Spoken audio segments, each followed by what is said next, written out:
de Jésus. Non par lequel nous sommes sauvés ce matin. Non par lequel, oh Dieu, gloire, alléluia. Je bénis ce nom qui nous fait cet honneur de nous présenter devant vous. Alléluia. Et je bénis l'ange de la maison, mon Père. Le colosse des colosses dans cette vie. Alléluia. Si on doit parler des colosses dans cette nation, mon Père fait partie.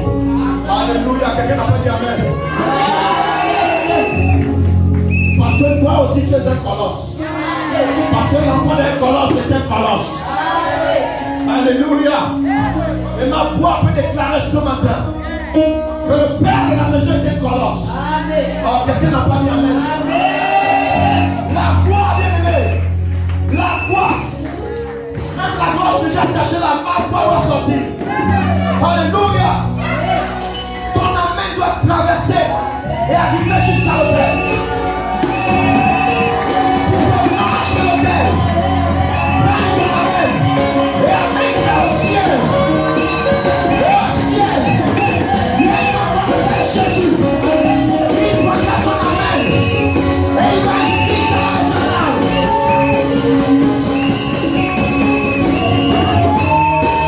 Il va écrire ça dans les annales. Ne laisse pas ton Amen en bas. Ne laisse pas ton Amen.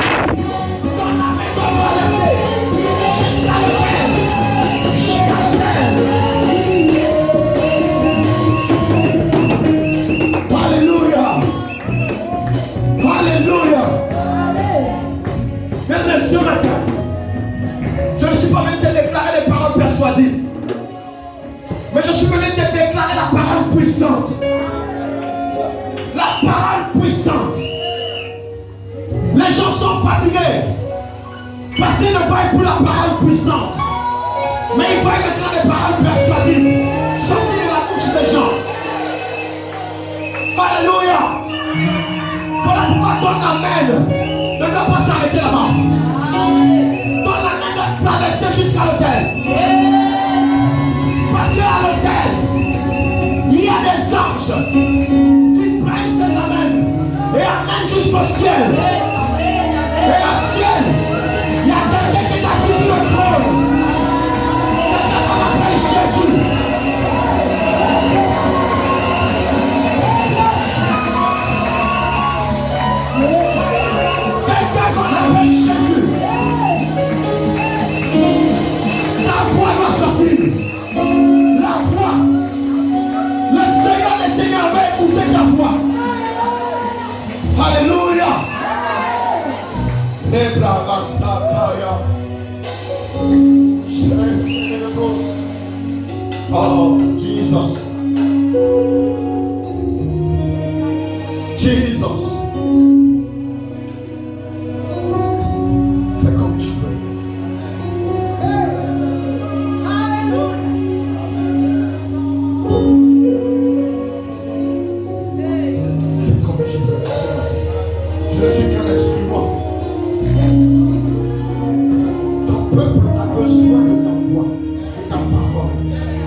J'étais dans la vision du message de ce matin.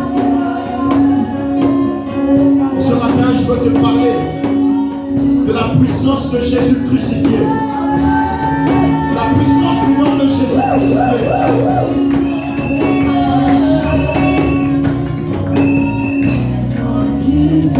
Si tu avais compris cette phrase, tu allais lever ta voix et donner un amen puissant. Parce que ce matin, il fera quelque chose. Sera sa volonté. Et non sera la mienne. Et non sera ta volonté. Ce matin, c'est la volonté de Dieu. La volonté du Seigneur.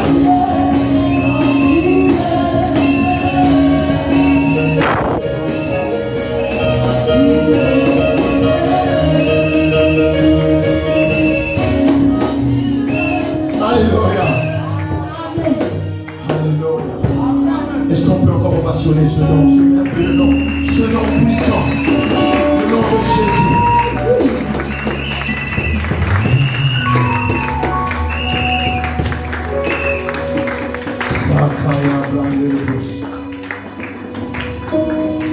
Il n'y a que le nom de Jésus qui peut te mettre debout. Alléluia. Parce que quand tu comprends la puissance de ce nom, il est impossible pour toi. Parce que ce nom brise les murailles. Alléluia. Le Christ n'est plus annoncé. Le Christ n'est plus annoncé. Bien aimé, la Bible dit que Marie, les deux sœurs vont aller au tombeau. Elles vont arriver au tombeau. La pierre est déroulée. Mais un ange va se trouver devant le tombeau. Et va leur poser la question: qui cherchez-vous? Qui cherches-tu? Qui cherches-tu? Les sœurs vont dire: nous sommes venus voir le Christ pour embaumer son corps. Certainement l'ange va dire: le tombeau est vide. Le Christ est ressuscité. Allez-y annoncer. L'ange va dire: allez-y annoncer. Allez-y annoncer que le Christ est ressuscité. Voici la parole d'évangile. L'évangile va se passer sur la résurrection du Christ.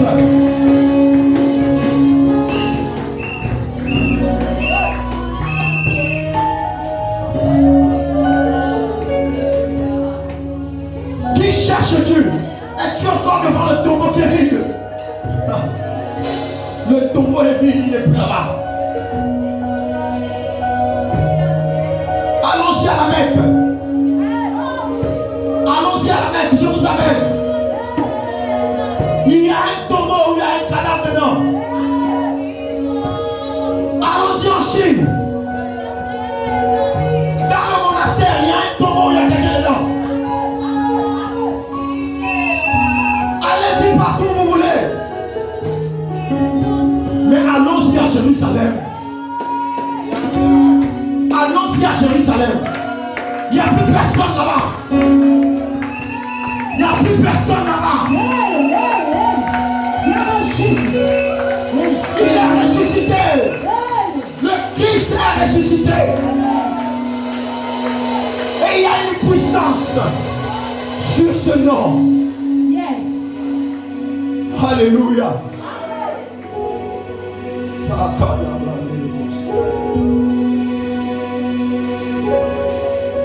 Qui veut venir avec moi ce matin? Qui veut venir avec moi ce matin?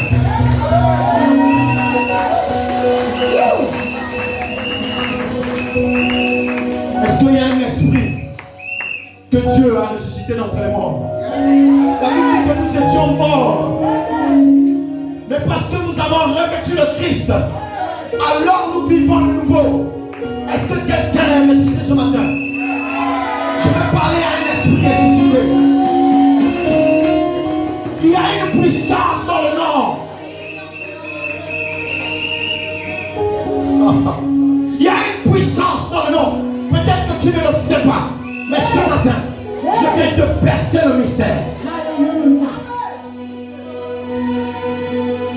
Alléluia. Quelqu'un pour m'accompagner ce matin. Restons debout. Nous allons honorer la parole de Dieu dans le livre de Jean. Chapitre 19.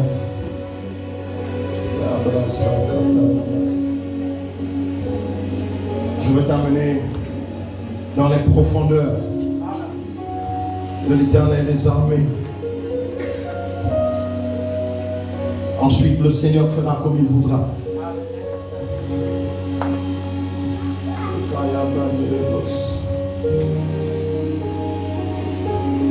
Jean chapitre 19, verset 17 à 19.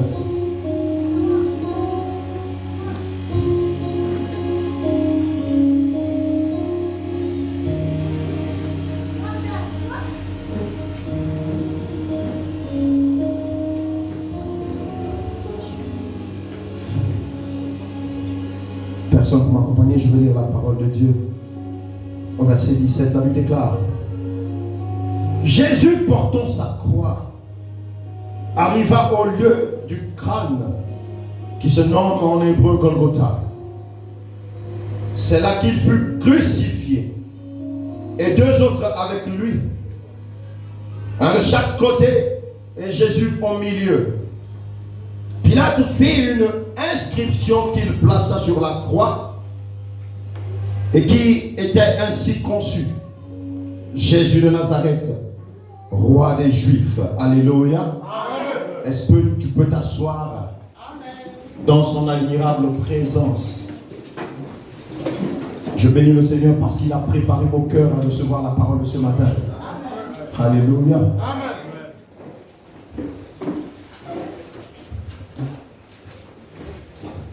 Pardon.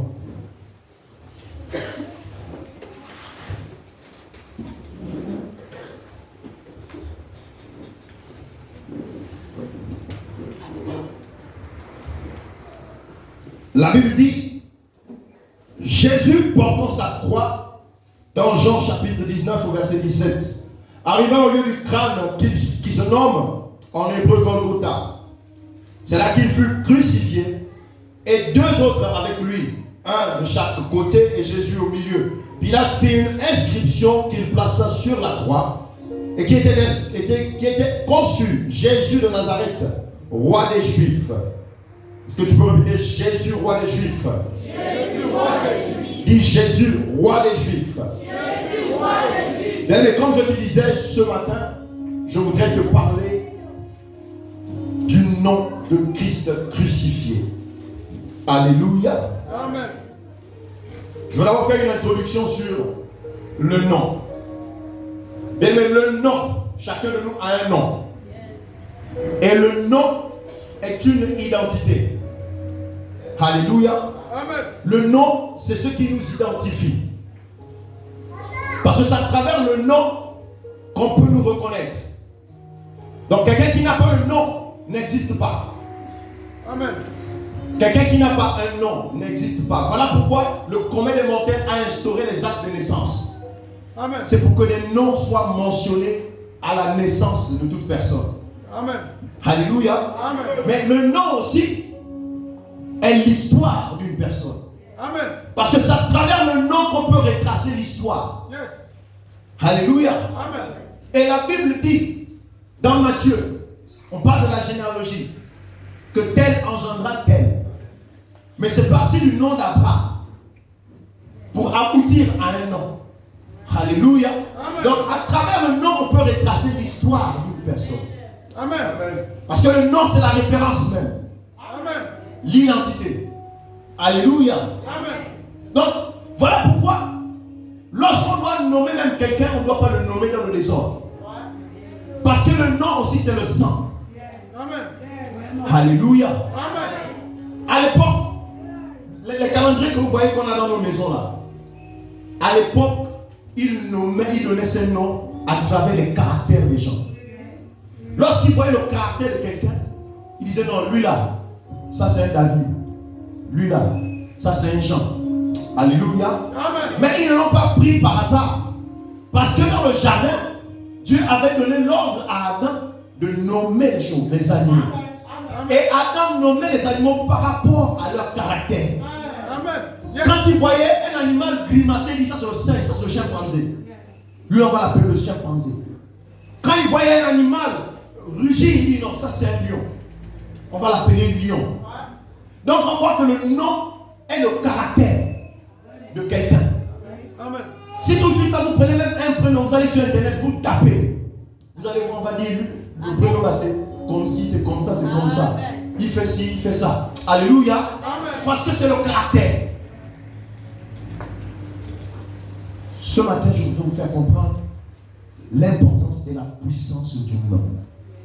Amen. Alléluia. Amen. Voilà pourquoi même dans nos anciennes tribus et clans, on donnait le nom aux enfants en fonction de quelque chose. Amen. Yes. Alléluia. Amen. En fonction de quelque chose. Voilà pourquoi vous allez voir que nos noms en langue se réfèrent soit à une chose, soit à un animal. Amen. Yes. Et quand l'enfant grandit, il grandit avec ce caractère-là. Amen. Alléluia. Amen. Je suis toujours dans mon introduction. On va aller doucement. Alléluia. Amen. Et quand l'enfant grandit, il grandit avec ce caractère. Voilà pourquoi, quand il faut nommer un enfant, on ne doit pas le nommer dans le désordre. Amen. Et moi, j'avais fait le serment de donner à mes enfants mon nom. Parce que le nom de mon grand-père, je ne connais pas ce qu'il est. Le nom de mon oncle, je ne connais pas ce qu'il est. Ça fait un tapage dans la famille. Je dis faites le tapage. Mais ce que vous avez fait, parce que je suis arrivé, à partir du moment où je suis arrivé, tout ce que vous avez fait, ça s'est changé à partir de ma présence. Quelqu'un n'a pas compris. C'est-à-dire, le nom que j'ai porté, si ce nom-là avait de mauvaises choses, parce que j'ai changé de bord, donc tout ce qui avait été fait, à partir de moi, ça n'a plus d'effet. Donc quand je vais donner ce nom à mes enfants porteront ma nature, puis la nature de mon père. Est-ce que quelqu'un là? Qui me suit? Alléluia. Beaucoup ont donné les noms des oncles. Est-ce que tu connais la vie de l'oncle? Est-ce que tu connais la vie de la tante? Est-ce que tu connais la vie du grand-père? Donne à ton enfant ton nom. Parce que tu connais ta nature. Tu sais ce avec quoi tu marches. Alléluia. Si tu ne le fais pas, le nom que tu vas donner à l'enfant va influencer l'enfant. À beau tirer les oreilles, zéro. Alléluia. Le nom. Le nom, ce sont les gènes d'une personne. Le nom, ce sont les gènes d'une personne. Dieu va appeler Abraham, qui était là le jour-là, à Ur. Moi j'étais là-bas. Il va appeler à Ur, c'était moi, le quartier était gâté. Dieu va appeler Abraham. Il dit, quitte la maison de ton père. Va là où je vais te montrer. Il va dire à Abraham, je rendrai ton nom grand. Ah, mais Dieu, pourquoi tu ne rends pas Abraham lui-même grand? C'est son nom que tu vas rendre grand. Qui a compris quelque chose? Ça dit, Dieu va m'appeler, mais je suis là, rends-moi grand. Pourquoi tu vas rendre mon nom grand? Alléluia. Dieu était en train de tracer l'histoire d'Abraham à travers le nom d'Abraham. Alléluia. Le nom que vous portez aujourd'hui, vous ne savez pas ce que ce nom sera demain. Alors, quelqu'un n'a pas compris. C'est-à-dire que quand tu veux pousser, je sais dire la foi. La foi, quand tu veux que ta voix arrive jusqu'à la terre, à un moment donné, il faut même sauter pour déclarer ton amour. Je dis le nom que tu portes aujourd'hui, tu ne sais pas ce que ce nom sera demain. De la même manière que tu as appelé Abraham, c'est de la même manière que Dieu t'a appelé dans ta famille. Je déclare sur ta vie que ton nom, je dis ton nom, je dis ton nom, je dis ton nom.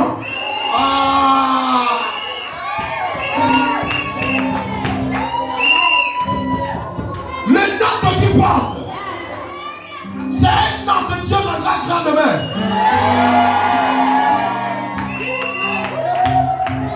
C'est un nom que Dieu rendra grand demain. Alléluia. Lisons Genèse. Genèse 12.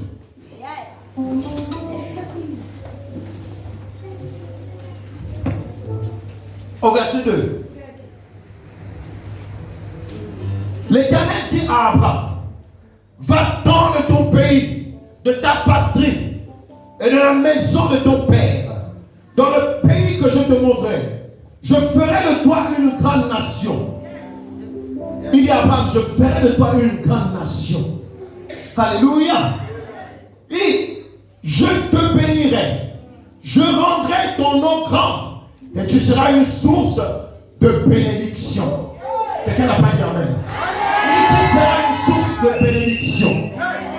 Mais Abraham va être une source de bénédiction. Comme la Bible dit qu'Abraham était déjà vieux. Donc Abraham n'avait plus assez de jours devant lui. Alléluia. Et Abraham avait un problème.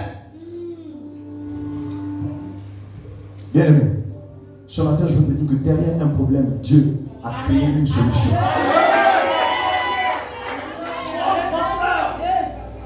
Derrière un problème, il y a une solution. Alléluia. Même à l'école, quand on enseigne les enfants les mathématiques, on met la case du problème, on met aussi la case de la solution. Alléluia. Est-ce que quelqu'un est avec moi? Derrière un problème, il y a une solution. Abraham avait un problème, mais Dieu avait déjà la solution.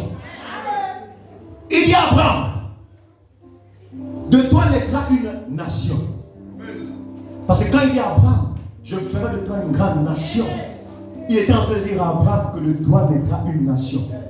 Alléluia. Abraham va avoir un fils qu'on appelle Isaac. D'Isaac viendront deux nations. Alléluia. Seigneur, accompagne-moi. D'Isaac viendront deux nations. Et parmi ces deux nations, Dieu va porter le regard sur Jacob. Alléluia. De Jacob naîtront 12 tribus. Amen. On parle de la nation, on descend aux tribus. La nation est déjà constituée. Alléluia. Qu'est-ce qui manque à la nation? Il manque un dirigeant. Quelqu'un n'a pas compris. Il manque un dirigeant. Parmi les 12 tribus, Dieu va porter son regard sur un fils qu'on appelle Judas. Alléluia. Et au travers de la bouche de son père, Dieu va parler sur la vie de Judas. Il dit, tu es un lion, Judas. Nous allons lire ça. Allons-y à Genèse 49.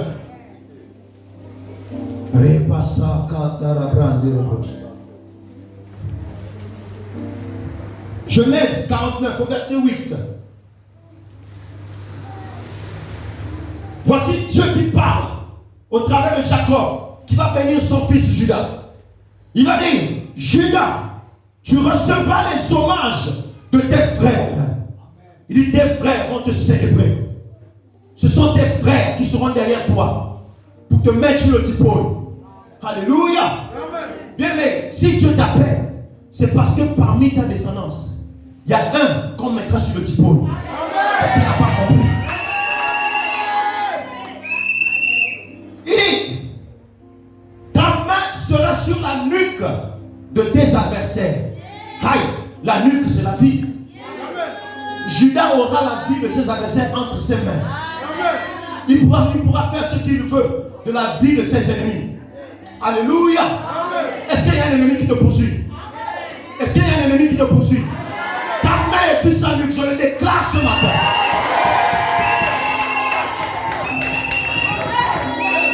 Ta main est sur sa nuque. Alléluia.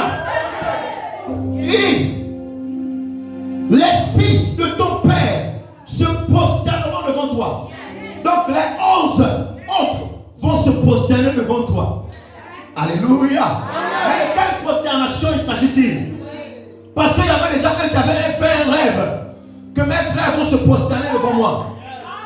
Ça, c'était pas d'abord l'affaire de Dieu. Alléluia. Mais l'affaire de Judas, c'est l'affaire de Dieu.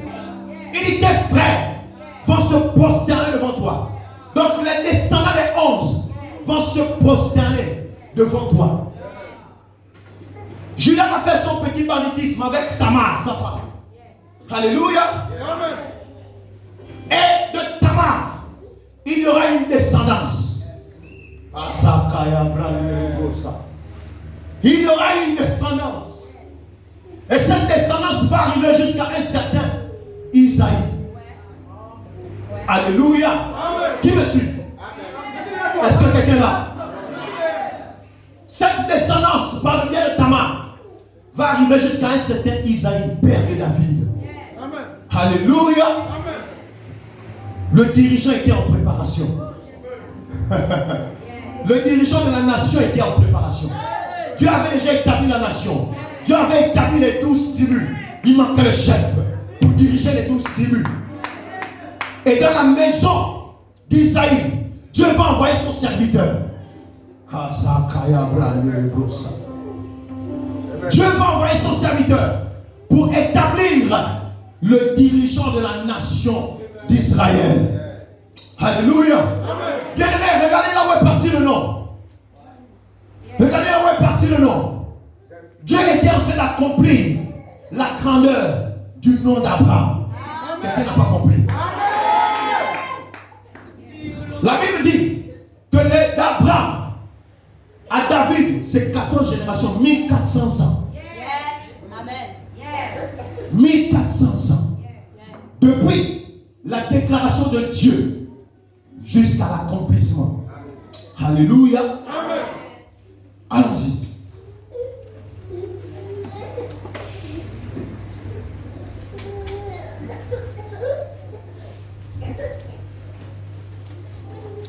Tu es là ce matin? Amen. Est-ce que tu me suis? Amen. Tu me suis? Amen. Je vous amène encore quelque part. Amen. Alléluia. Amen. Là maintenant, je vous envoie dans le jardin. On va repartir dans le jardin. Qui était là? Oh! Qui était là dans le jardin de l'Inde? Voilà! Tu étais là. Moi-même, j'y étais. Alléluia. Dans le jardin, il y aura un palace. Il y aura un problème entre le serpent et la femme. Suivez-moi bien. Je crois que j'avais déjà fait cet enseignement ici une fois. Il y aura un problème. Dieu va dire à Adam que voici le jardin. Tu mangeras de tous les arbres de fruits, de tous les arbres du jardin. Mais quant à l'arbre du bien de la connaissance du mal, tu ne toucheras pas. Mais la Bible dit aussi qu'au milieu du jardin, il y avait un arbre de vie. Alléluia. Amen. Suivez-moi très bien. Il y avait un arbre de vie. Un palace va éclater dans le jardin d'Éden entre la femme et le serpent. Ça va être un conflit de paroles. Le serpent viendra séduire la femme, comme dit la Bible. Et la femme va se laisser séduire. Dieu va arriver. Et Dieu va déclarer les sentences. Alléluia. Ce qui m'intéresse, c'est la sentence que Dieu va déclarer au serpent. Dieu va dire au serpent, je mets une inimitié entre toi et la femme, entre sa descendance et ta descendance. Amen. Tu ne mangeras plus la poussière du sol. Celle-ci t'écrasera la tête et tu lui mordras le talon. Est-ce que quelqu'un là? Et je veux te déclarer les choses. Et le réma est la parole qui libère les cœurs. Le réma est la parole qui délivre les âmes. Dieu va dire, tu lui écraseras la tête. Et celle-ci te mordra le talon. Alléluia. On va arriver à Abraham comme je vous ai expliqué. 1400 ans plus tard, un dénommé David, pendant qu'il y avait un roi selon la volonté des hommes, et non selon la volonté de Dieu, régnait sur le pays. Bien aimé, il y a des rois qui règnent selon la volonté des hommes. Mais il y a ceux qui règnent selon la volonté de Dieu. Amen. Et Dieu va prouver la faveur. David, va être approuvé par Dieu pour une mission parce qu'il a trouvé grâce aux yeux de Dieu. Voilà pourquoi Dieu pouvait dire que c'est l'homme selon mon cœur. Bien, mais David va se retrouver sur un champ de bataille. Et sur ce champ de bataille, il y avait un homme de la race des Néphilim. Les Néphilim, ce sont les enfants qui sont nés de l'union entre les anges et les femmes. Mais ces anges étaient les anges déchus. Parce que ces Néphilim, la Bible dit qu'eux, ils aimaient faire la guerre. Et ils mangeaient tout. Donc je peux comprendre que ce n'étaient pas des envoyés de Dieu. Parce qu'un ange ne peut pas quitter le ciel, descendre, connaître une femme et puis repartir auprès de Dieu. Jamais. Amen. Donc on peut comprendre que ces anges étaient les anges déchus qui étaient tombés sur la terre et qui avaient connu des femmes. Et au sortir de cette relation, naîtront des géants appelés les Néphilim. Et parmi eux, Israël ne pouvait affronter Goliath. Amen. Alléluia. Amen. Mais la main de l'Éternel était sur David. David va venir donner l'onkoumou à ses frères. Lui, il venait pour donner l'onkoumou. Lui ne venait pas pour faire la bagarre. Mais ce qui va choquer David, c'est les paroles de Goliath. Bien-aimé, quand tu marches avec le Seigneur, ne permets pas que quelqu'un méprise le Dieu qui marche avec toi. Ne permets pas que quelqu'un méprise le Dieu qui marche avec toi. David venait déposer l'onkoumou. Après déposer l'onkoumou, quand il veut repartir, il entend David crier. Il paraît que vous êtes les enfants de l'Éternel. Venez ici. David est en train de partir. David va s'arrêter. Moi-même j'étais là. David va s'arrêter. David va se retourner. Je vous montre le scénario. David va se retourner. Peut-être qu'il n'a pas bien compris. Et il aperçoit au loin une montagne. Il attend. La montagne proclame encore. Il paraît que vous êtes les enfants de l'Éternel. Et vous n'arrivez même pas à ma cheville. Alléluia. David va se rapprocher du roi. Il va dire, chef, ça là, ça c'est mon niveau.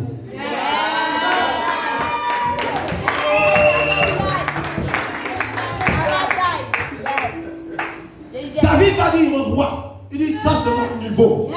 Il dit, c'est mon niveau. Oh, dit, c'est mon niveau. On va se moquer de David. Il y a des gens qui se moqueront de toi à cause de ton Dieu. Dis que ça c'est mon niveau.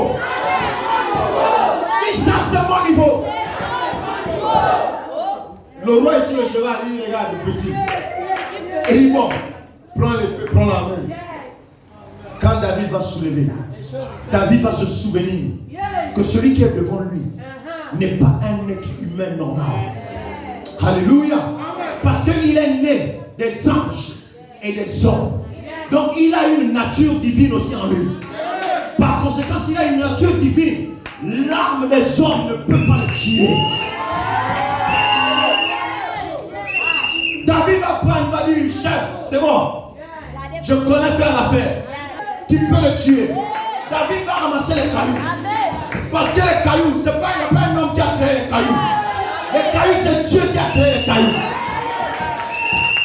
Et David va se souvenir qu'il y a une parole qui avait été prononcée par un certain Zorobabel. Qui est une grande montagne? Oh, tu seras aplani. Dis, tu seras aplani. David va prendre les cailloux. Et il va avancer. Moi-même, j'étais là au combat. C'était moi. Alléluia. Le point était gâté. Moi, on était caché derrière les arbres. David va avancer devant Goliath. David va dire, toi, tu es qui pour parler de mon Dieu ici? Quand quelqu'un méprise ton Dieu, tu lui réponds que tu es qui pour parler de mon Dieu ici? Tu vas voir. Alléluia. Il a suffi à David une seule pierre pour renverser la montagne. Alléluia. David ne va pas s'arrêter là. David va aller vers l'ennemi. David va trancher l'ennemi, la tête de l'ennemi, de Goliath. David va prendre sa tête. Alléluia. David il connaît les principes. Il sait que quand on va en guerre, quand tu as vaincu l'ennemi, tu dois amener le trésor à la maison. Tu dois amener le trophée à la maison. David prend la tête de Goliath, il soulève la tête de Goliath. Il va marcher avec ça jusqu'à Jérusalem. Alléluia. David va aller avec ça à Jérusalem parce que là-bas on va amener le trésor. Amen. 14 générations plus tard, le peuple d'Israël va être transporté à Babylone. À Babylone, le roi Nebuchadnezzar va faire un songe. Dans ce songe, une statue géante était dressée. Et de cette statue, moi ce qui me choque, c'est la manière dont la statue va être brisée. La Bible dit que sans le secours d'une main, une pierre est partie du ciel et a cassé la statue. Regardez l'image de David.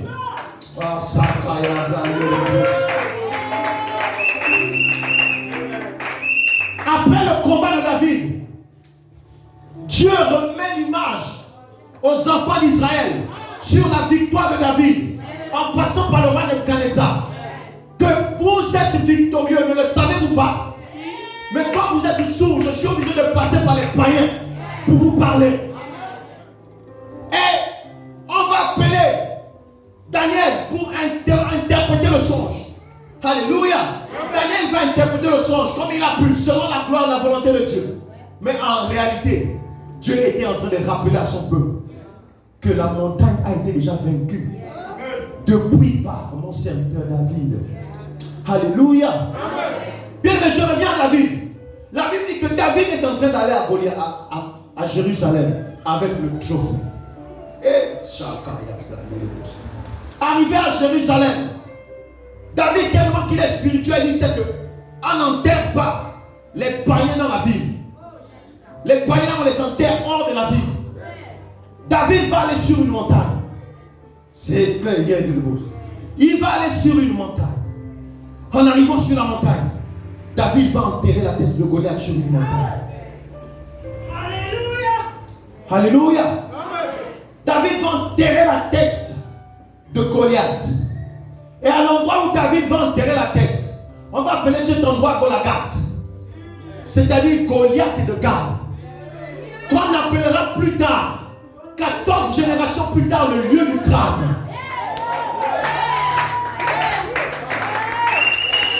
Qui comprend quelque chose? 14 générations plus tard, on va appeler cet endroit le lieu du crâne, Golgotha.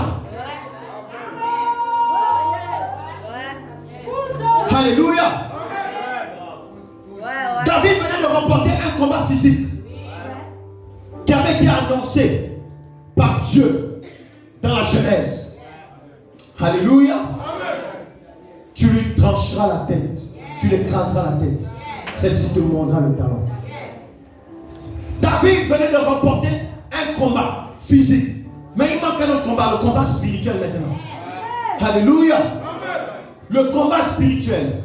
La Bible dit, 14 générations plus tard, après la naissance de David, toujours dans la même descendance, nous sommes dans le nom d'Abraham. Nous sommes toujours dans la bénédiction du nom d'Abraham. Alléluia. 14 générations plus tard, la Bible dit qu'une femme qui n'a jamais connu d'homme va tomber enceinte. Et ça, le même scénario que les anges de Dieu avec les femmes se reproduit. Mais cette fois-ci, c'est Dieu lui-même qui descend. Alléluia. C'est Dieu lui-même qui descend, qui va couvrir une femme. Et de cette femme naîtra un enfant. Alléluia. La Bible dit qu'on appellera Jésus. Mais Jésus, avant sa naissance, Dieu va passer par le prophète Isaïe. Il y a un enfant nous est né, un fils nous est donné. On l'appellera admirable conseiller, prince de paix. Alléluia. La Bible dit que Jésus viendra, il va naître. Mais Jésus n'est pas né pour faire n'importe quoi. Jésus était venu pour accomplir le deuxième combat, le combat spirituel que David ne pouvait pas faire lorsqu'il était à son temps, parce qu'il avait remporté le combat physique. Et Christ va venir pour remporter le combat spirituel. Alléluia. La Bible dit, après 40 jours de jeûne, après 40 jours de jeûne, Dieu va ravir l'esprit de Jésus. Il va se retrouver dans le désert. C'est là où le combat va commencer. Alléluia. Dans le jardin, la Bible dit que la femme s'était déplacée. Et Satan, au travers du serpent, était venu. Et il y a eu une conversation entre les deux. La conversation était basée sur la parole. Entre le serpent et elle, la conversation était basée sur la parole. La Bible dit que Jésus va être ravi en esprit, va se retrouver dans le désert avec le serpent. Pour faire quoi? Pour converser. Il fallait renverser la porte du jardin d'Éden. La première manche, la conversation qui avait été échouée par elle, Dieu va remporter cette conversation face au diable. Le diable va balancer une parole. Jésus va répliquer qu'il est écrit. Alléluia. Bien-aimé, tu ne peux pas mener un combat si en toi tu n'as pas la parole. Quand la douleur viendra, toi aussi tu dois répliquer à la douleur. Il est écrit. Alléluia. Il est écrit. Amen. La première manche est remportée par le Christ. Il manque la deuxième manche. La deuxième manche, c'était le combat de David. La Bible dit qu'ils vont prendre Jésus. Alléluia. Ils vont l'amener, ils vont l'accuser de tous les maux. Ils vont prendre Jésus. Ils vont amener Jésus avec sa croix sur lui, comme nous avons lu dans la parole. Ils vont amener Jésus au lieu du crâne. Au lieu du crâne. Bien, mais ce n'était pas fait sciemment. Jésus était venu pour le sacrifice. Or, le sacrifice, on le fait dans le temple. Le sacrifice, on ne le fait pas hors du temple. Mais parce que Jésus venait accomplir une mission, alors on ne pouvait pas le sacrifier dans le temple. Parce que la Bible dit que c'est lui l'agneau. Alors, pourquoi est-ce que Jésus ne va pas dans le temple? Mais on amène Jésus hors de la ville, sur une montagne. Parce qu'il y avait un combat qu'il fallait régler. Alléluia. La Bible dit qu'on va ériger la croix.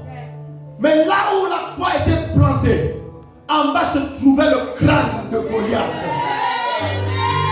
Oh, quelqu'un ne comprend pas. En bas de la croix se trouvait le crâne de Goliath. Et Jésus était en train d'accomplir la parole qui dit que tu lui écraseras la tête. Tu lui écraseras la tête. Jésus était en train d'écraser la tête de Goliath pour accomplir le combat spirituel.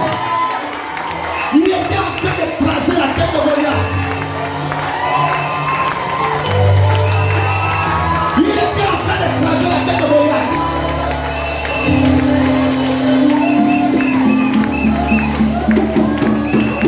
Il était en train d'écraser la tête de Goliath. Il était en train d'écraser la tête de Goliath.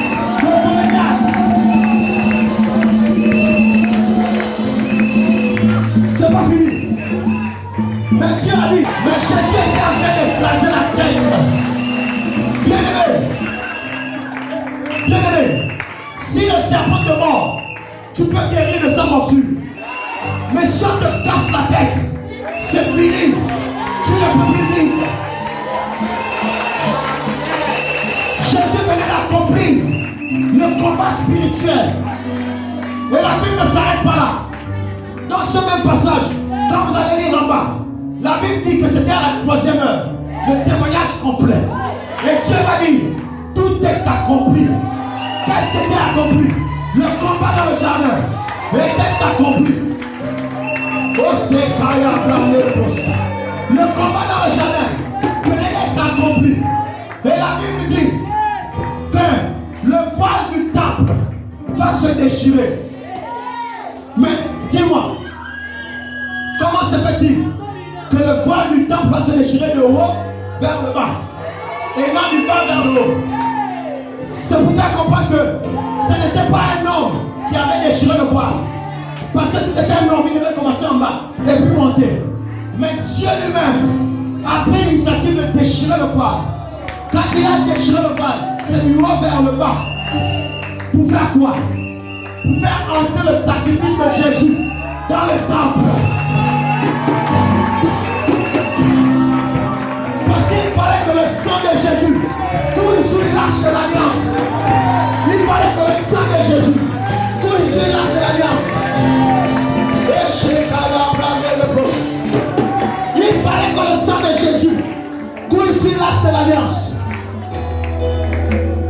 À l'époque, les sacrificateurs, on choisissait un sacrificateur qui devait entrer dans le temple pour aller faire le sacrifice dans le temple. Et ce sacrificateur, on attachait la corde pour qu'il entre dans le temple. Parce que s'il était trouvé injuste, il mourrait là-bas. Et à travers de cette corde, on pouvait le tirer. Mais la mort de Jésus a renversé les choses. La corde qui allait de l'arche de l'alliance pour l'extérieur a fait l'inverse. Oh. Ça a fait l'inverse. C'est maintenant l'arche de l'alliance qui nous tire dans le lieu très saint. Parce que le voile a été déchiré.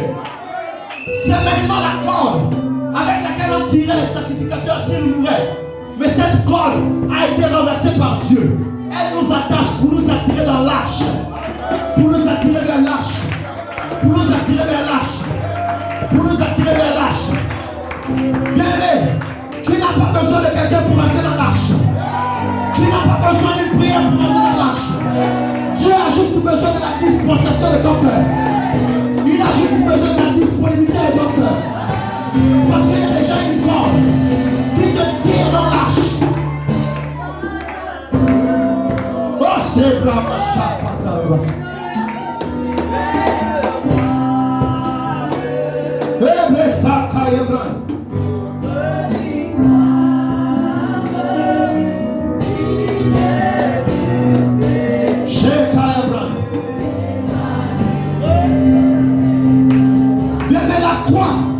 était le symbole du triomphe.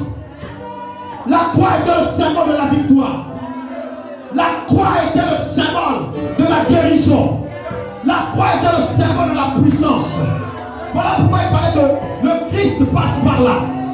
Parce que Dieu avait une promesse sur Abraham. Il a dit à Abraham, je rendrai ton nom grand. Et il va dire à Dieu, à Christ, qu'il a reçu le nom au-dessus de tout nom. Oh, quelqu'un n'a pas compris. Le Christ a reçu le nom au-dessus de tous les noms. Bien, Moïse, quand il se déplaçait avec la nuée. Élie, lorsqu'il se déplaçait, il se déplaçait avec des chars de feu. Mais le Christ se déplace avec son nom. Avec son nom. Il se déplace avec son nom. Tu te déplaces avec moi. Il se déplace avec son nom. Après il va dire dans Jean, à tous ceux qui l'ont reçu, il leur a donné le pouvoir de marcher avec son nom, de marcher avec son nom, de marcher avec son nom. Quand tu marches avec le nom de Christ, tu épaules les montagnes. Quand tu marches avec le nom de Christ, aucun ennemi ne peut résister sur ton chemin. La Bible dit que tout genou fléchit et toute langue confesse. Il est Seigneur. Oh, Chakayama. Toute l'âme confesse. Il est Seigneur. Le nom de Jésus. Le nom de Jésus. Le nom de Jésus. Le nom de Jésus. Le nom de Jésus. Le nom de Jésus. Le nom de Jésus. Le nom de Jésus. Le nom de Jésus. Le nom de Jésus. Le nom de Jésus. Le nom de Jésus. Toute l'âme confesse. Toute l'âme confesse. Toute l'âme confesse. Il est Seigneur. Toute l'âme confesse. Toute l'âme confesse.